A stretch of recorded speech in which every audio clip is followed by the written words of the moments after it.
अब बहुत लोग सवाल ये भी पूछते हैं, तो माँ हमारी गरीबी का क्या होगा? ठीक बात, गरीबी कहाँ से आती है? पहले ये बात सोचना चाहिए। स्वार्थ, स्वार्थ से आती है। लेकिन जब इंसान निस्वार्थी हो जाए और जब वो सामूहिकता में आ जाए, तो इस तरह का जो संगठित रूप होगा वो इस गरीबी को बिल्कुल हटा सकता है। अब आपसे क्या बताएं कि सहयोग में बीमारियां ठीक हो जाती हैं, एक पैसा नहीं देना पड़ता।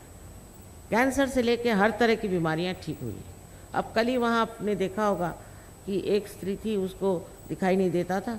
उसने आके मुझसे कहा कि माँ, मैं आपके दर्शन के लिए इतने दूर से आई हूँ और मुझे दिखाई नहीं देता। तो मैंने बस उसके सामने एक कैंडल पकड़ा और थोड़ी देर में कहती मुझे सब दिखाई देने लगे। कुछ मैंने नहीं किया, मैंने नहीं किया। उसकी कुंडलिनी जागृत हो गई और उसने यहाँ पे ऑप्टिक लोब में लाइट डाल दी और वो देखने लग गई। एक लड़की थी, गूंगी थी, बोल नहीं सकती थी, उसको ले आए मेरे पास। उसके कान में मैंने सिर्फ कृष्ण का मंत्र कहा और उस मंत्र से वो बोलने लगी। उसने उस वक्त माँ करके मुझे पुकारा और फिर वो बोलने लगी। अब ये कोई चमत्कार नहीं है मेरे लिए, कोई भी चमत्कार आपके लिए चमत्कार हो गया, ये कोई चमत्कार की बात नहीं। देखिए, ये जो कुंडलिनी है ना, ये जब जागृत होती है तो ये जो 6 चक्रों में से गुजरती है और इन 6 चक्रों में से गुजरते वक्त ये आपके चक्रों को पूरी तरह से प्रकाशित कर देती है और उसके अंदर उसकी ऊर्जा, उसकी एनर्जी भर देती है। इन चक्रों की गड़बड़ी से ही आप बीमार रहते हैं, आपको तकलीफ है। और जब ये कुंडलिनी उड़ गई तो फिर क्या कहने, फिर सभी चीज़ ठीक हो गई, सभी मामले ठीक हो जाते हैं। और इस तरह से हजारों लोग ठीक हो गए। और कोई अगर शैतानी करके आए तो नहीं ठीक होता, पता नहीं क्यों। कुंडलिनी बहुत जानती है, ये आपकी माँ है, हर एक की अलग अलग माँ है। और जैसे टेप रिकॉर्डिंग होता है उस तरह से आपके बारे में हर एक चीज़ वो जानती है। और अगर आपके अंदर नम्रता है तो कुंडलिनी चढ़ के सारे काम ठीक। कितने ही लोग सहयोग से ठीक हो गए, ये सच बात है, ये झूठ बात है। किंतु ठीक होने के लिए सहयोग में ना आई, पार होने के लिए आई, वो अच्छा है। पार होते ही आपकी बीमारियां भी ठीक हो जाए। अनेक तरह के रोग ठीक हो गए, बच्चे नहीं होते थे उनको बच्चे हो गए, बहुत से इस तरह की बीमारियां कि जिनका कोई इलाज नहीं है, ऐसी बहुत सारी बीमारियां सहयोग से ठीक हो जाए। अब अपने यहाँ ये किसानों का देश है। कितने लोगों से बताया कि भाई सहयोग से, वाइब्रेशन के पानी से अगर आप अपनी खेती करिए, आप लोग सहयोग में आ जाइए तो आपकी खेती 10 गुना बढ़ सकती। पर कोई सुनते ही नहीं। कौन से कृषि विद्यालय के लोगों ने भी इतना उस पर रिसर्च किया और खबर करी कि भाई ऐसा रिसर्च हुआ है। देखो, यहाँ तक कि ऑस्ट्रिया से एक बड़े मशहूर आए थे यहाँ पर, मिस्टर हमीद, डॉक्टर हमीद, और वो यूएनओ में पहले एडवाइसर थे। उन्होंने भी एक्सपेरिमेंट्स करके सबको समझाया, पर पता नहीं क्या बात है, किसी की खोपड़ी में जाता नहीं। जैसे कि कोई उल्टी खोपड़ी बैठी हुई है। अरे भाई, इससे खेती करो। खेती करने से देखो, आपको 10 खेत दिखाई दें और उसमें से एक हरा भरा खेत हो तो जान लीजिए यह किसी न किसी सहयोगी का। हर चीज़ में, पशुपालन में हमने देखा है, इन्होंने एक्सपेरिमेंट्स किए और बताया कि एक गाय करीबन 10 किलो तक दूध दे सकती है। बड़ी हैरानी की बात है, अपनी हिंदुस्तानी गाय। और ये जो बीज इस्तेमाल करते हैं वो भी ऐसे बीज नहीं कि जो कहीं से दुकान से खरीदे हैं या कुछ है, पर सर्वसाधारण बीज। उस बीज से इतना उपजता है, पर कोई सुनने को ही तैयार नहीं। इस भारतवर्ष में तो अब कोई न्यूज़पेपर वाले को बुलाओ तो वो उनकी दृष्टि ये कि आपके यहाँ कारपेट बिछा था, आपके यहाँ वो एक दीप जला था, अरे कुछ और उससे आगे है कि नहीं। एकदम कुछ देखते नहीं, कुछ सुनते नहीं, ना कुछ लिखते हैं, कुछ बेवकूफ़ी की बातें लिख देते हैं। उसमें कोई अर्थ नहीं, इतनी बड़ी चीज़ हम आपके सामने ले आए हैं, अरे भाई कुछ तो सुनो। नहीं, सुनने को तैयार ही नहीं हो। पता नहीं इन लोगों का दिमाग कैसा है यहाँ। उल्टे आप रशिया में देखिए कि वहाँ की सेंट पीटर्सबर्ग की जो बड़ी पुरानी, सबसे पुरानी कहते हैं वो एकेडमी है, साइंस एंड आर्ट्स। उन्होंने हमें इतना बड़ा खिताब दिया कि मैं तो हैरान हो गई। मैंने कहा साहब मैं तो कोई ग्रेजुएशन भी नहीं किया रहे, मैंने साइंस ने आर्ट्स कुछ नहीं किया। तो उन्होंने ये कहा कि जितने डिस्कवरर होते हैं जो खोज लगाते हैं वो कभी यूनिवर्सिटी भी नहीं जाते, और हमारे यहाँ सिर्फ 10 को दिया है, उसमें से आप एक है, एक आइंस्टीन है। तो मैंने कहा आइंस्टीन को दिया, मुझे भी दिया? हाँ, आप तो आइंस्टीन से भी आपने बड़ी बारी खोज कर दी। और मैं इतनी शर्म के मारे मुझे समझ नहीं आया कि ऐसा कुछ मैंने काम तो नहीं किया। ये तो हमारी पुरानी चीज़ है, हमारे देश की यही धरोहर है, यही हमारा हेरिटेज है। कहाँ से कहाँ, कितने साल, 13,000 वर्ष पहले मार्कंडेय ने लिखा संस्कृत में। तो एक बात ज़रूर है कि पहले एक गुरु एक ही शिष्य को दिया, जैसे राजा जनक ने एक नचिकेता को दिया, और यही परंपरा थी। पर 12वीं शताब्दी में ज्ञानेश्वर जी ने अपने गुरु, उनके भाई साहब, उनसे कहा कि नहीं, मुझे आप इतनी इजाज़त दे दीजिए कि मैं इसके बारे में लिखूं, इतनी मुझे इजाज़त आप दे दीजिए। और जब उन्होंने लिखा,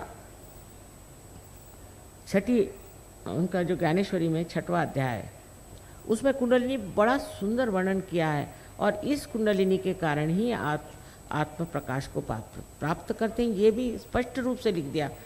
तो उस वक़्त जो धर्म मार्तंड थे, उन्होंने कहा ये सब बकवास है, ये निषिद्ध है, कोई पढ़ो ही नहीं, इसको जानो ही नहीं, और काट दिया। आजकल भी ऐसे बैठे हुए, कोई धर्म मार्तंड है तो कोई और तरह तरह के लोग जो कि अपने को बहुत अक्लमंद समझते हैं, और वो एकदम काट देने की वजह से वो लोप सा ही हो गया। पर तो भी एक गुरु के एक शिष्य होते। नाथपंथियों ने ये कार्य किया। अपने यहाँ 3 तरह के कार्य हुए, उसमें एक वेदों के कार्य हुआ, और उससे वेदांत, और एक भक्ति का कार्य हुआ। लेकिन जो असल कार्य था वो हुआ है नाथपंथियों ने, जिन्होंने कुंडलिनी का जागरण आदि उस पर बहुत कुछ काम किया। नानक साहब भी जानते थे, बहुत अच्छे से जानते थे। नामदेव एक दर्जी था हिंदुस्तान का। हिंदुस्तान में दर्जी की क्या ऐसी कोई बड़ी बारी तो विद्वत्ता नहीं मानी जाती, एक साधारण दर्जी, और उसकी नौकरानी भी बड़ी भारी पहुंची हुई जनाबाई। ये गए मिलने एक कुम्हार से, उसका नाम था गोरा कुम्हार। वो कुम्हार वो अपने पाँव से मिट्टी तोड़ रहा था। उसको देख करके नामदेव एकदम हठात खड़े, शानदार लोग, शानदार लोग। और उन्होंने क्या कहा, मराठी में कहा है, निर्गुणाचा भेटी आलो सगुणाश। मैं तो निर्गुण को, निराकार को मिलने आया था, तो तू तो सगुण में खड़ा है। ऐसी बात कौन कह सकता है? कौन ऐसी बड़ी बात दूसरे के लिए कह सकता है? हिंदुस्तानी अगर एक दूसरों को मिले तो गाली न दे तो ही शुभ समझिए, लेकिन एक संत दूसरे संत को देख के क्या कहता है? क्या कहता है कि तू तो साकार में निराकार खड़ा हुआ है। फिर वो गए पंजाब। पंजाब में नानक साहब ने पहचान लिया, तो बहुत बड़ी हस्ती थी। उन्होंने उनको कहा कि ठीक है, आप पंजाबी सीखिए और पंजाबी में लिखिए, और इतनी बड़ी किताब लिखी है उन्होंने पंजाबी में, और गुरु ग्रंथ साहब में भी उनके बहुत से ये है। अब ये पहचान, ये समझ, ये सिर्फ संतों को ही आ सकती। ये आँख और ये सूक्ष्म दृष्टि, ये सिर्फ संतों को आ सकती। सहज के बाद इतना परिवर्तन इंसान में हो जाता है। लेकिन मैं बहुत सी बातें इसलिए नहीं कहूँगी, आधे लोग उठ के चले जाएंगे। माने कि शराब छूट जाती बिल्कुल पूरी तरह से।